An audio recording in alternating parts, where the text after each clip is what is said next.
ಪ್ರಧಾನಿ ನರೇಂದ್ರ ಮೋದಿ ಅವರ ನೇತೃತ್ವದ ಎನ್ಡಿಎ ಸರ್ಕಾರದ ಬಜೆಟ್ ಮಂಡನೆಯಾಗಿದೆ. ವಿತ್ತ ಸಚಿವೆ ನಿರ್ಮಲಾ ಸೀತಾರಾಮನ್ ಬಜೆಟ್ ಮಂಡಿಸಿದ್ದು, ಆದಾಯ ತೆರಿಗೆ ಸ್ಲ್ಯಾಬ್ಗಳಲ್ಲಿ ಯಾವುದೇ ಬದಲಾವಣೆ ಮಾಡಿಲ್ಲ. ಆದರೆ ತೆರಿಗೆ ಪಾವತಿದಾರರಿಗೆ ಅನುಕೂಲವಾಗುವಂತೆ ಕೆಲವು ಪ್ರಕ್ರಿಯೆಗಳಲ್ಲಿ ಸರಳೀಕರಣ ಮಾಡಲಾಗಿದೆ. ಹೊಸ ಆದಾಯದ ತೆರಿಗೆಯ ಕಾನೂನು ಏಪ್ರಿಲ್ 1ರಿಂದ ಜಾರಿಗೆ ಬರಲಿದೆ. ಐಟಿಆರ್ ಸಲ್ಲಿಕೆ ನಿಯಮದಲ್ಲಿ ಬದಲಾವಣೆ ತರಲಾಗಿದ್ದು, ಇನ್ಮುಂದೆ ಜುಲೈ 31ರವರೆಗೆ ಐಟಿ ರಿಟರ್ನ್ಸ್ ಸಲ್ಲಿಸಲು ಅವಕಾಶ ನೀಡಲಾಗಿದೆ. ಇನ್ನು ವಿದೇಶ ಪ್ರವಾಸ ಮಾಡುವವರಿಗೆ ಮೋದಿ ಸರ್ಕಾರ ಗುಡ್ ನ್ಯೂಸ್ ಕೊಟ್ಟಿದ್ದು, ವಿದೇಶಿ ಪ್ರಯಾಣದ ಮೇಲೆ ಟಿಸಿಎಸ್ ದರವನ್ನು ಶೇಕಡ 5ಕ್ಕೆ ಇಳಿಕೆ ಮಾಡಲಾಗಿದೆ. ಈ ಬಾರಿಯ ಕೇಂದ್ರ ಬಜೆಟ್ ಮಂಡನೆಗೂ ಮೊದಲೇ ಚಿನ್ನ ಮತ್ತು ಬೆಳ್ಳಿಯ ದರದಲ್ಲಿ ಭಾರಿ ಇಳಿಕೆ ಕಂಡು ಬಂದಿದೆ. ಅಲ್ಲದೆ ಮದ್ಯ, ಬೀಡಿ, ಔಷಧ, ಶೂ, ಬ್ಯಾಟರಿ ಹಾಗೂ ಜವಳಿ ಉತ್ಪನ್ನಗಳ ಬೆಲೆಯಲ್ಲೂ ಇಳಿಕೆ ಮಾಡಲಾಗಿದೆ. ಉತ್ತಮ ಸಂಸ್ಕಾರಯುತ ಶಿಕ್ಷಣದೊಂದಿಗೆ VSS English medium CBSE school Udupi Muddur.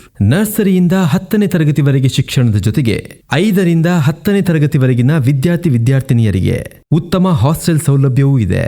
ನಿಮ್ಮ ಮಕ್ಕಳ ಪ್ರವೇಶಾತಿಗಾಗಿ ಈ ಸಂಖ್ಯೆಗೆ ಕರೆ ಮಾಡಿ.